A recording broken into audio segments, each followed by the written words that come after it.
Oh my goodness. It is unbelievably yet another amazing Saturday. We're getting back together around our virtual coffee table for another great time. So put on the brakes, grab a cup of coffee or whatever you like to drink, and join the conversation because it is time once again for Coffee Breaks with Steve.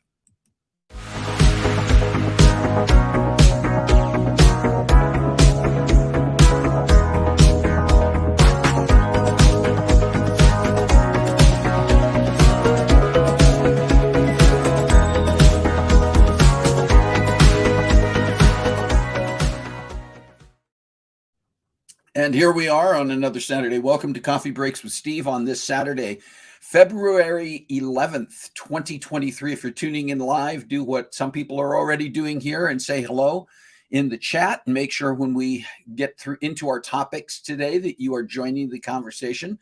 Jerry Zetterval, good morning. And Shalane is here. Ooh, I know this song. Yeah.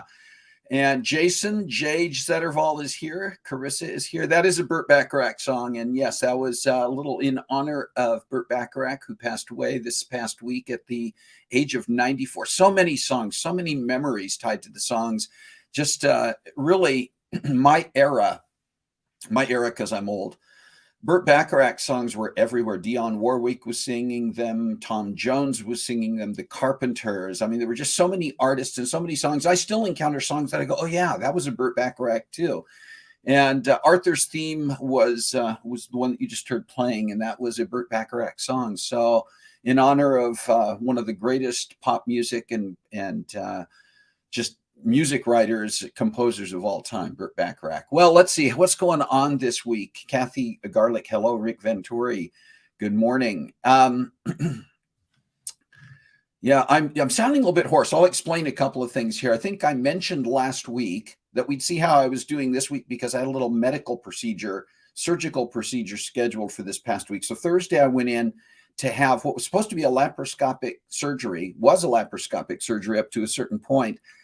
Done, and they put you completely under. So the hoarseness right now that I've got is just leftover from the fact that I had a tube down my throat. I was completely under, and I had a tube down my throat. I don't want to go into a ton of detail, but they got started with the laparoscopic surgery, and they got the camera in there and discovered that the item that they needed to remove from inside me, they weren't going to be able to do it laparoscopically. So they finished right there. Closed it up. So I have a boo-boo down in my lower tummy. It was supposed to be one of 4 incisions they were going to make, and they only made the one. So it's a bit tender. It's a bit sore. But now the bottom line is I've got to go back in probably sometime in the next 2 or 3 weeks, and they have to actually do a full-fledged, open me up surgery. That's as far into the details as I'm going to get. But okay, let's get it done, right? So we'll see how that goes. I'm not positive if that surgery means I did the stupid mistake of starting to research it online. And when we were checking out on Thursday, my surgeon said that it would still only be a day surgery, like I'd be in and out the same day. What I'm reading online doesn't sound like that. So we'll see what happens. I'm good with it either way because it's got to get finished. Anyway, I'm here. I'm doing all right. Got up, got dressed this morning, even took a shower. Feeling somewhat human, but this I still have to deal with, so let's do this. Anyway, how are we doing today? How's everybody doing where you're at? How are you feeling? How's the weather? Don't forget Dionne. I'm not going to forget Dionne Warwick, Kathy Garlick, at all, ever.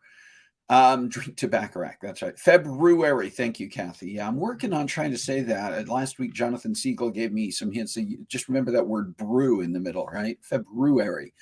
So that's just not an easy one to say. What is going on this week? Let's talk a little bit about some of the fun things that we got happening this week. I don't want that one up. We finished with that one. I want this one up here. I want to talk about special days and what we have happening this week. February 11th through February 17th, which is next Friday. Today is National Don't Cry Over Spilled Milk Day. I love that saying, don't cry over spilled milk, which we all know means that when things happen that are outside of our control, things are going to happen in life. Sometimes they're going to try to do something laparoscopically and it doesn't work. All right, I'm going to get off that topic. Anyway, don't cry over spilled milk. That's today. Don't let yourself get too tied up with the things that something happened that was outside of your control. Let it go, as they say in Frozen. Also, today is National Inventors Day. It's just a few weeks ago we had a National Kid Inventors Day. This is just general national inventors.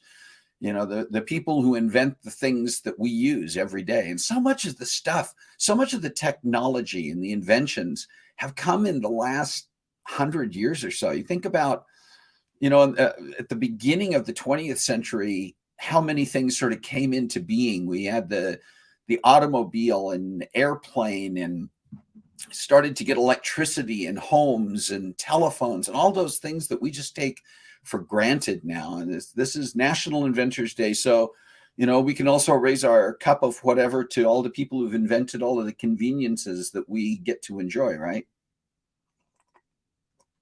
And that's meant I get take another sip. Let's see what else is coming up this week. The 13th is National Tortellini Day. Tortellini is, of course, a part of the Italian cuisine. Are you a tortellini fan? You ever made your own homemade tortellinis? Have you ever done that at home? Tortellini Day. What do you like to have stuffed in your tortellinis? February 14th. I know where you thought I was going to start off with February 14th. I thought this was even more important to mention, is that February 14th is National Donor Day, organ donors. And you can do that like when you get your driver's license. You can also do that. I think that there's, like organdonor.gov. You see there's the website is right on there. You can sign up to be an organ donor. Make sure that is all of your official paperwork and stuff. If you have to go to the hospital for surgery or something, man, I cannot get off that topic. Talk about being a little bit obsessed with something. But that is happening on the 14th. Also on the 14th, of course, is Valentine's Day. Happy Valentine's Day. If you have a sweetheart, a significant other, what do you usually do around Valentine's Day? Do you exchange cards? Do you go out someplace? Are there gifts? How do you celebrate Valentine's Day when it comes up every year? They say that the biggest expenses, and they say Valentine's Day, like everything else, is getting more expensive. And the most common gifts at Valentine's Day are cards, the Valentine's Day cards, and candy. And then flowers, I think, come after that one. And then you have like jewelry and dinners and a variety of other things that people do and spend money on. But happy Valentine's Day. Then the following day is Singles Awareness Day. The only thing I don't like I think it's good that we recognize that not everybody is in a relationship where they're going to celebrate Valentine's Day. And there are people who really feel overlooked and excluded. And so several years ago, this became a thing, Singles Awareness Day. And I started to say, the only thing I don't really like about it is the acronym that is often used that you see there, SAD, SAD. My hope is that people who are single are, for the most part, I know that there are a lot of situations, different situations that cause people to be single, but there are a large number. How do I want to say this? There is a large quantity. There are a lot of people. Hang on. I'll get it together. Out there who aren't necessarily single as a result of a breakup or as a result of a loss. They're single and they're okay with it. And it's okay to be single. And I think it's okay to celebrate your singleness too. So hopefully, if you're celebrating Singles Awareness Day, it's with good things. And you can even get together with friends, right? You can still do things with people. Single doesn't mean lonely, or it doesn't have to mean that. Anyway, get off on that. Following up on that, February 17th, Random Acts of Kindness Day. February 17th is Friday. And it's just a day to recognize, once again, you don't have to wait for a special day of the year to do this, but just a day to really focus in on doing those random acts of kindness, things that are just, it's seeing something that needs to be done, seeing someone who might need a hand with something, and just doing that thing with no thought of doing something in return. Some people on Random Acts of Kindness Day will do things like when they're going through their Starbucks, they'll say things like, I'm paying for the person behind me. And you've probably seen these things where that just sort of takes on it becomes like a domino effect that the next person, when they find out that the person ahead of them paid for their drinks, they say, well, then I'm paying for the person behind me. And it just carries on for quite a while. But there are things you can do. A lot of people will look and say, my neighbor's lawn could stand to be mowed. I'm just going to do it. It could be any number of things that you do, and sometimes even anonymously, because we don't need to take credit for those random acts, do we? And then I wanted to mention a few. I think we've got a few birthdays, including one today. Twyla Taylor is a lovely lady, a wonderful, wonderful lady who today is celebrating her 90th birthday, 90 years young today, Twyla. So happy birthday. I don't know if any, I'm just looking to see if any of Twyla's family is on here today. If you tune into this later and you see this, and you can, Twyla's been on here before, in fact. But if Twyla or any of her family see this, make sure that you pass along to her that we wished her a happy birthday today on Coffee Breaks. And then I have cousins who are twins, Lisa Woolley and Lori Plew, whose birthday is coming up this coming Thursday. And so a happy birthday to Lisa and Lori on this February 16th coming up. So if you have a special day, those are the ones that I had on my list. But if you have a special day this week, a birthday, an anniversary, something that you would like us to celebrate with you, please feel free to go ahead and put that in the, yeah, Lori's picture kind of looked like she's going, really?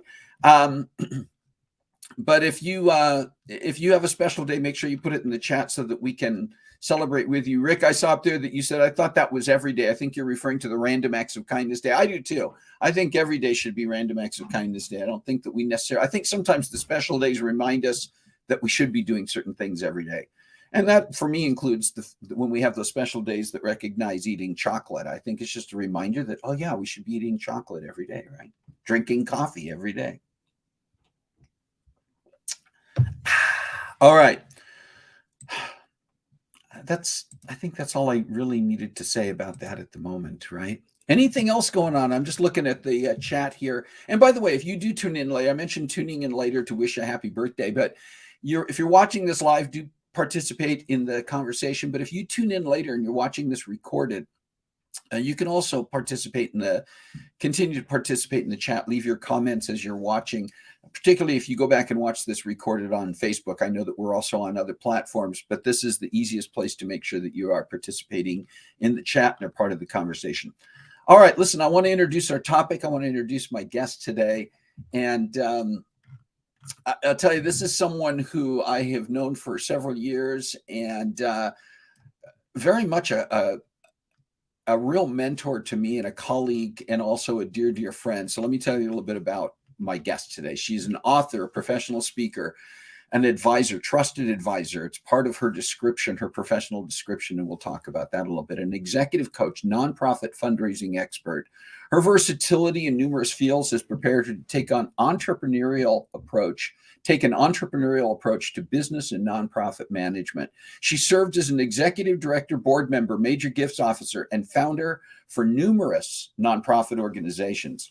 Her latest book, Fundraising in the Post-Pandemic World, has received high praise as the ultimate guide to enrolling long-term donors in the face of uncertainty. She holds a degree in journalism and a minor in Spanish from San Jose State University. Her speaking career includes dozens of seminars a year and has taken her across the country as a keynote speaker for the National Auctioneers Association, the Association of Fundraising Professionals, guest lecturer at numerous universities, and as a commencement speaker.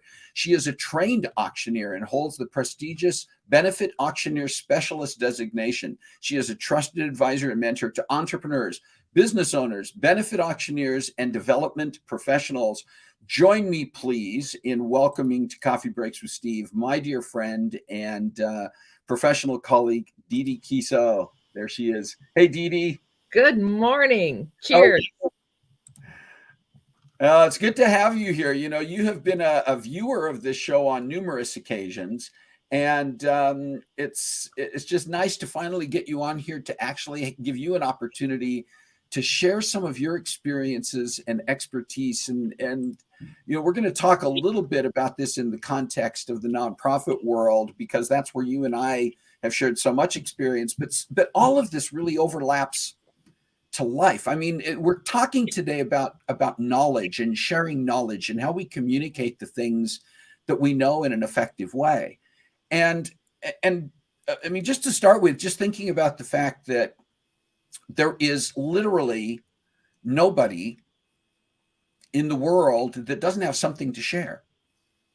right? I mean, knowledge is about that we, and they talk about the fact that there are two kinds of knowledge. There's explicit knowledge, which is like the stuff that is printed or codified in some way or documented, and there's tacit knowledge, which is just our wisdom, our experiences, the things that we've picked up along the way, and you combine those, and we have these fantastic opportunities to empower the people around us. And that, as parents, that's our kids; as teachers, it's our students; as mentors, it's the people we're helping to raise up to be the next at doing whatever it is we do; as managers, whatever. So what are your thoughts just in general about knowledge sharing from your own background and experience? Well, I'm glad you asked. Thanks for having me. Good morning, everybody. I'm so excited to be here. So I was at a conference a couple of weeks ago in Miami, and this topic came up. And I do a lot of things. I've even been to chef school. I do this. I like to really, really learn. I don't like to just read a cookbook because what can you learn? Can you be a chef by reading a cookbook? Not so much. You can get some ideas about some ingredients, but to get to that next level, you need to put your hands in it and do it. And it's learn by doing. And so there's three levels of this knowledge. There's awareness, and you're going to get that by reading that cookbook, right? Yeah. And then, if I'm speaking about stuff, I am showing that I know stuff and I'm transferring skills, hopefully, right? I got this out of this conference with Alan Weiss. But if you work with a coach or an expert, you're going to get that transfer of knowledge and the opportunity to apply it to become an expert yourself and to learn by doing. So then you make it your own and you do it in a proper way. So, to go back to expertise. So, I do a lot of things. I couldn't figure out what it is I really do. Yeah.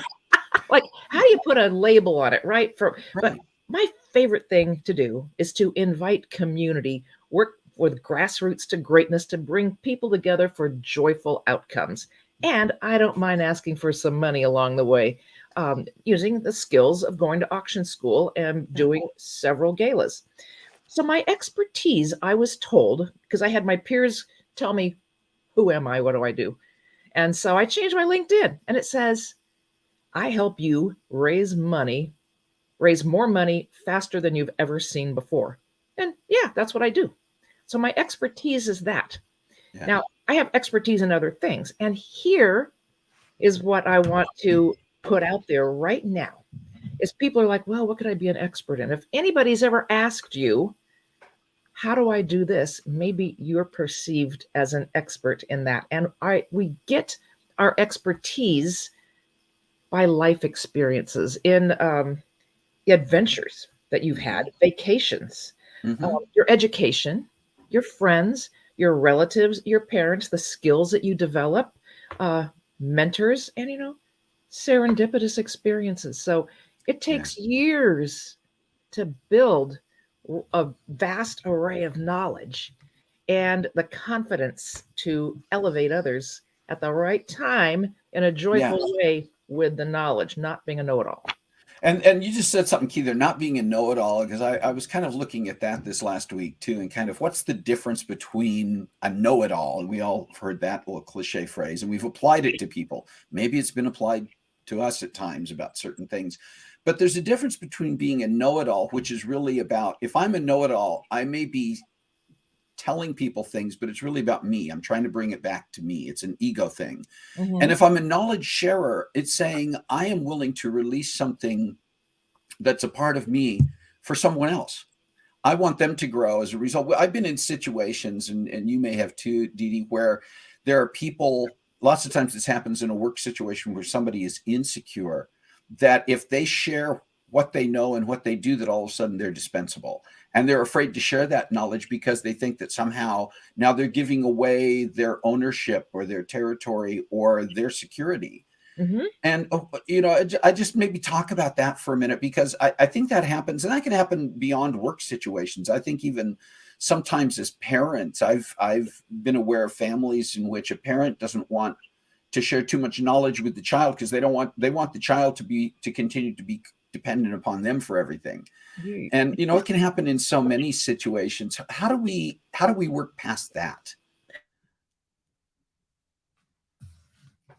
And it looks like Dee Dee's frozen up here for a minute, so we're going to make sure that we're not losing her completely in the shuffle here, but we're going to get her back. Okay, you just froze up for just a second there, Dee Dee, so we didn't get a chance to hear your answer. So I'm going to let you take it. So this reminds me of a story. So years ago, my friend and I were invited to this like really nice cookie exchange party at Christmas, right? And my friend said, I don't know how to cook anything. And I said, don't worry about it. I'll make your 12 dozen cookies. I'll put them in individual boxes. You just write your name on them, and then I'll do my cookies, and we'll go. We'll have a great time, and you just don't tell anybody who made the cookies. So we get there and we start going around the circle, and people are saying, oh, what did you put in that? What's your secret recipe? And my friend's like that. And so, I said, oh, Tracy, that's my favorite recipe. Let me help you out. So, we kind of talked about that. We skipped her. We came to me. And then somebody else had the most delicious caramel corn. Okay, come on. Oh. Caramel corn. And she said, that's a family recipe and I'm never sharing it. And it just was a big damper on the entire party. I was like, I might have been a little less wise, and I got my nose a little out of joint because I just thought that was the most ridiculous thing. But when we share knowledge, those of us who are generous, we want to always realize that you're not telling someone how to be you. You can only be you because of your own experiences. And you want to also ensure that when you're sharing the information, it's being received so they can make good use of it. So Yes. I want to always like read the person's face. Do you have any questions? And, if you need more, we could work together in the future. If it's a work situation, some of my best clients working with nonprofit fundraising go into a program where we meet up every week and there's accountability. Did you do this? How did you Yeah. do it? Did it work? Did it not work? So if you're sharing information, you want to make sure the other person at least gets it with a handle and they can take it with them, and you don't leave out important details. Do you remember a point, and this is kind of a loaded question, because you and I have kind of talked about this before, but do you remember a point where you stopped being the knowledge receiver and started becoming the knowledge sharer about areas of expertise? I think that depends on what my area was at the time. Yeah. Right. So in college, I started this bike-a-thon that went for 72 hours. And I was telling everybody how to do it because I had this idea how to raise money. And it raised a ton of money. So I've always been really generous about sharing about money. I will say, as a young parent, I didn't share a lot of parenting advice because I felt that I was still in the learning curve. But I got great stuff in that area now. Now Yeah. that they're all Yeah, isn't it amazing? I remember having some I remember even having some people who tried to tell me how to raise my kids, and their kids weren't even at the same stage that mine were yet. And it was amazing how much their advice changed once their kids were at the age, it's like they were telling me they had toddlers and they were telling me how to raise preteens. And then when their kids were at that preteen level, all of a sudden they had a whole different perspective on it. And I think part of the reason that, it's something that you said there, and I think is relevant, is that there's always going to be some areas where we're still the knowledge receiver, right? I mean, we're lifelong learners, really. If we really want to be effective at what we do, we're always looking. I remember having a great mentor, and I'm going to kind of rephrase what he told me, but there should always be people. You should have three people or three types of people in your life. You should have the people who are your mentors that you're learning from at any stage of your life. There's always stuff that you can be picking up from someone else who's wiser, who has more knowledge, more expertise, more experience than you. There should be those equals, those people who are your peers that you can talk through things. Sometimes there's just sharing where you are in life, you're walking together, and you should have those people who you are mentoring, those people who are coming up behind you that you can prepare. And that happens in any kind of setting, any relationship, any phase of life. But there are always those people. And do you find that that's true for you, Dee Dee? That even now you could say you have those people in your life, and you, as I was saying that, you can probably picture who some of those people are, right? Oh, absolutely. So I have the dearest friend from when I was 21. She's been the mom I never had. She's suffering right now with cancer, and I wouldn't be as wise as I am and be able to not let things ruffle my feathers as a human. Without her great guidance, I'm always mentoring somebody. I have somebody calling me as soon as we get off this show. And I always believe, I mean, you've been a wonderful mentor to me. And, as we've kind of leveled out a little bit, and you still know way more about stuff than I do, uh, Mm, I've hired professional mentors and coaches because I could go get my MBA and that'd be great, but I'd be studying theory, remember. yeah. I want to work with somebody who's been there, done that, who's the top in their field. And instead of climbing the ladder in classes and theory and eventually applying it and hopefully getting it right, I'm going to jump to the top of his ladder Mm, and let him transfer that knowledge yeah. and hold me accountable so I can move on to the next level. Instant application. And this makes me a better mentor to my mentees also. I don't think I know it all and I'm all good and I can just spew out knowledge. I need to be challenging myself constantly to Constantly. improve. You mentioned mentoring when you and I worked together in a couple of settings where we were both mentors and working with others and sharing a lot of cross information about that. One of the things I always used to say when I was working with and facilitating and training other people to be mentors, that I would say if you don't, as a mentor, come away having learned just as much as the person you're mentoring, it was a waste of your time. And I still find that to be true, don't you? That in those processes of teaching others or mentoring others, that we come away still picking up new ideas and more knowledge. And sometimes it's because we got to figure out some way to help them get past an obstacle. And so we may have to go outside of ourselves, outside of our regular box, to pick up some new knowledge and information that we can pass along. And I Well, learn a lot from the people I mentor. oh, I do too. And one of my favorite things is when I do courses on Zoom. I Mm. love courses on Zoom where we can have all these faces. And I did a course last year. It was an 8-week course on how to build your gala, right? And I had people at all different levels. But, the first week, we're talking about this piece and that piece. And the questions that came up, everybody was learning. And I'm learning too, because some questions were outside of the curriculum that I had created. And I thought, oh, we'll ever put that down in for the next time, right? So, kind of iron sharpening iron is what I've Yes. been told. And it is so valuable. And we're building friendships That's amongst the people. other thing. Isn't that another great part of this whole thing is that some great relationships often come out of these points where we're sharing knowledge. D- Do you also find we kind of brushed on this, I think, a little bit, and it comes through just to now you're describing it. But I think that sharing knowledge and even wanting to possess more knowledge about something so we can share it often typically is associated with having a passion for something. I mean, it's very difficult to continue to build on experiences and to have those adventures if it's not around something that we are excited about ourselves, right? Well, the problem is I love so many things. Yeah. Yeah. So years ago I went to chef school, and it's because I got this every class that this chef school in San Francisco taught, you could get every class that they taught for a whole year. I'm like, oh my gosh, there's no way I could ever get this. Wow. So, like, I fell asleep, and it was at the KTEH TV auction, right? And Okay. and Yeah. being an auctioneer now, I know why that didn't sell for very much money, because leaving it open until 2 in the morning and thinking someone will buy it, well, it was me that could afford it, right? So my husband woke me up and went, guess what? You got that class, right?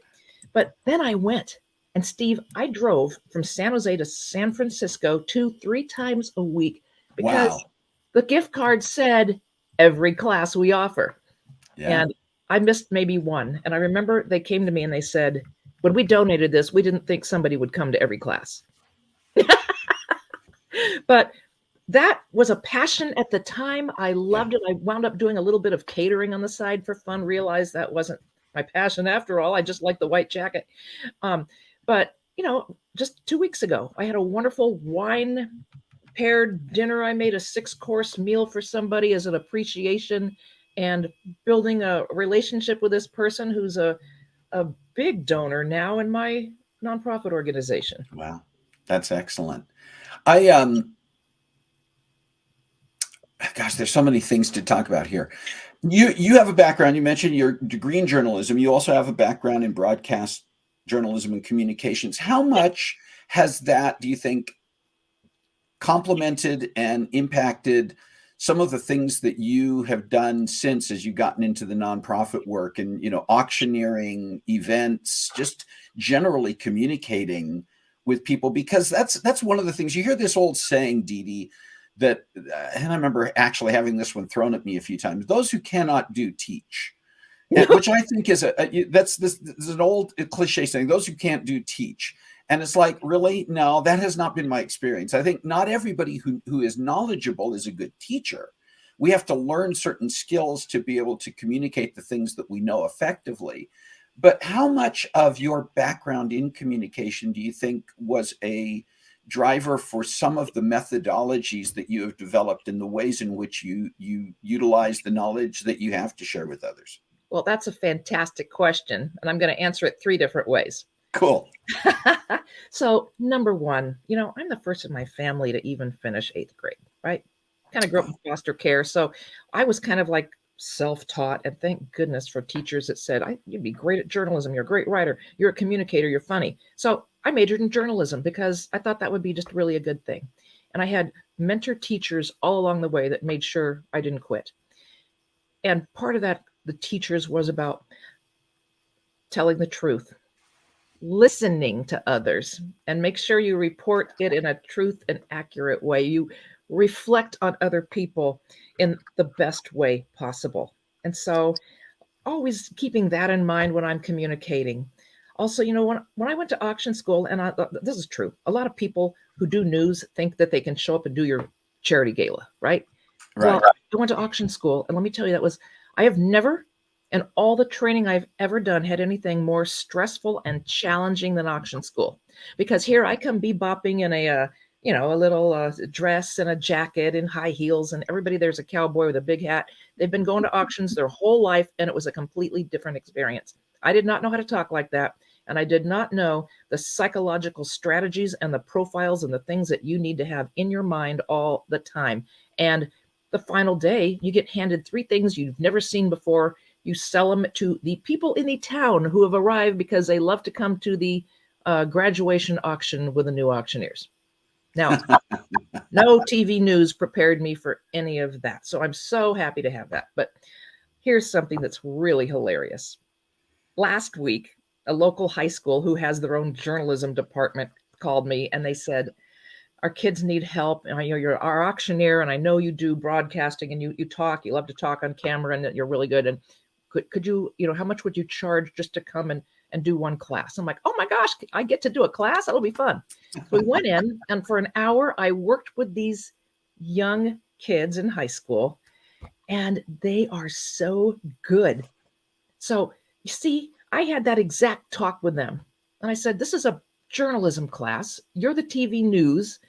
And because you guys are so stiff and you seem to not be enjoying yourself, a lot of people haven't signed up for this, but you're here because you have the nerve and the confidence to get out there. So let's make the show so exciting and fun. And so we did, like this before you get up, and this and the toss and the change. You don't read the newsletter. You have bullet points and you ad lib. And their show was so good last week. And they sent me a box of chocolates. Oh, I love that. I love that. You, I want to talk a little bit about some of the things that I've seen you develop in your work over the last few years as we've known each other, because you've always been, during the time that I've known you, you've always been a good presenter, as an auctioneer, as a communicator, as a person who can get up in front of a group of people and have a presence. That's always been something that you've done. And obviously your background in being able to do like video broadcast as a newscaster, et cetera, you've used video as a medium, not only to do things like during COVID. I know that you did a lot even in bringing events to people by video, but you've done a lot of sharing information and disseminating information using video. You wrote your book the last couple of years, and you've utilized some things that I know were a stretch even for you. Can you talk about some of the things and how you kind of came to that point of stretching beyond even what you were comfortable with to bring some other methods into play. Oh gosh. Well, the big one was that Zoomzilla gala, right? So we couldn't be together. And I had never done a Tony Robbins, but Tony Robbins was coming to San Jose. Somebody got me a ticket, and then COVID hit and he couldn't come. And I got this phone call that said, "You're going to go on Zoom and you'll see Tony Robbins." And I'm like, "Well, okay, we'll do that." And then I saw these Zoom cameras all over the place. And I'm like, that's exactly what I could do. I could do that. So I didn't know how to do it, and nobody could tell me how to do it because the people who created it just for Tony Robbins. So I got a hold of them, and wonderful. They did some outward reach stuff and inspired stuff. And then the next thing I know is I went into my friend's TV station.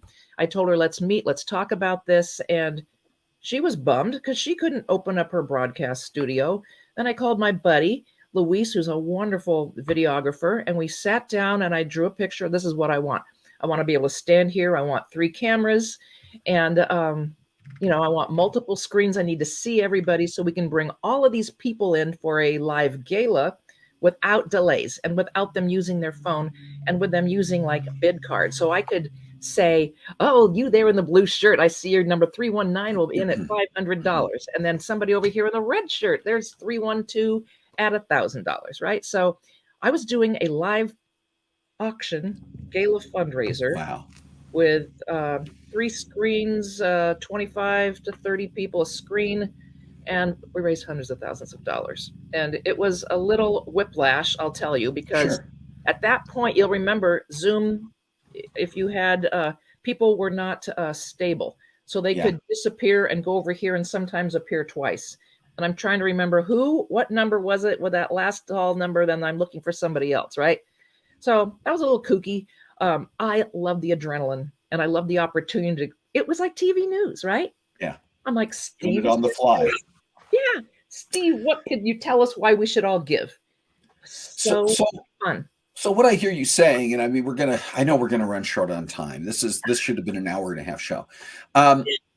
Is that part of it comes back to that idea that you constantly, to really use different methodologies, we constantly need to be getting outside of our own comfort zone and out of our own box and picking up new knowledge and new ways of doing things. I mean, the principles of what we do and the principles of knowledge sharing don't change, but methodologies have certainly shifted. We saw that happen during COVID, but we've seen a lot of other things. Your book, which, by the way, we will share. I'm going to share some information on my pages and on my sites where you can find out more about how to follow up with Dee Dee. If you want to learn more from her about some of these things, you want to see her book, if you're involved with or know somebody who's involved with nonprofits, she is a great resource. And beyond nonprofits, just as a business coach and a personal coach, you could reach out to Dee Dee as well and in her free time. We'll talk about that right at the end. But where was I going with that? Just, the fact that even when you wrote your book, there would have been a point where writing a book meant getting in touch with a publisher and figuring out how you were going to get the publisher to cover printing a minimum of 10,000 copies to put in bookstores, et cetera. Now we can self-publish in many cases. Books can be made available electronically to download. And that was something that you kind of had to figure out along the way too, I know. I want to take a couple of minutes here and bring up something that you and I've talked about before. And it's a topic that in and of itself could take an entire episode, and we're going to at some point. But imposter syndrome. As experts and knowledge sharers, one of the things that, if we're really honest, we all fight is that there are times that in certain situations we think, oh, do I really know as much as these people who are asking me to come in and do this think that I know? Yes. You're an expert in a lot of things. You've already said that. Do you ever deal with imposter syndrome, and how do you overcome that? I do. I think my worst day ever, I was in Vegas for this big gala. And the night before, I walked down to the ballroom and I looked, and there are cranes. There are people with hard hats, and they're building this giant wall of cameras and screens. And there's hundreds of tables and people just working. And I'm like, wow, I wonder what this event is. And somebody came up and I talked for a minute and go, oh, this is your event. What? Right? This is like crazy. And so I went back to my room. I got sick. I had a migraine headache. I was sick all the next day. I'm like, I can't do this. And so I called my buddy Jonathan. I'm like, John, you got to get here. I can't. He goes, I can't get there. I'm in South Dakota. You're on your own on this thing. There's nobody else like in hundreds of miles that can even do what you do. You got it. And so I went on that stage and took a deep breath and just kind of laid into it. And we made hundreds of thousands of dollars. But boy, did I get myself into a mess. And the only people who don't ever get imposter syndrome are narcissists. I think you're right. And we've all dealt with I call it playing the old tapes, where sometimes that imposter syndrome comes up in situations where what we start repeating in our brain are those times that somebody said something to us that was critical. Somebody said something to us that was a put down. Somebody said something to us that made us feel that we weren't good enough. And isn't it amazing that sometimes it's easier to carry those things than it is all of the successes, all the times that somebody said, wow, thank you. I'm so much better for this.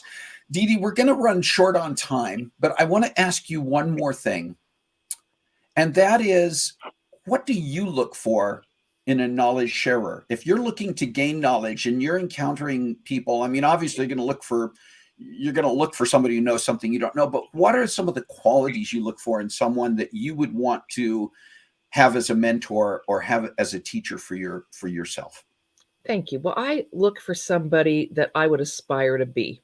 Like, are they a wonderful speaker? Do they have wonderful integrity and a following of the greatest people? Hmm. And, just integrity, honesty, treating other people the way they want to be treated all the time. Yeah. Those are people that I want to hang out with. And if they're a superstar in what it is I want to learn, I'll start by reading their book, listening to them speak. And, the next step is hiring them. Yeah. Yeah. Engaging them to take on that role. There is so much more that we could talk about, which may mean that we need to have you back. And I know you're going to be back. On mention a couple of things here real quick. One of the things I didn't mention in introducing you is that you are also serving as the executive director of an organization called the Saber 6 Foundation, which I'll give a little teaser here that we're going to have you back along with the person who founded the Saber 6 Foundation, Colonel Chris Kalenda, in a couple of months. Actually, it's going to be about 3 months. We're going to have you back around that, and we'll be sharing more about that as we get closer to the time. But I just want to let people know, I mentioned this again, that Dee Dee you don't have a lot of free time. I know you don't, but you always make time. You seem to make time for people.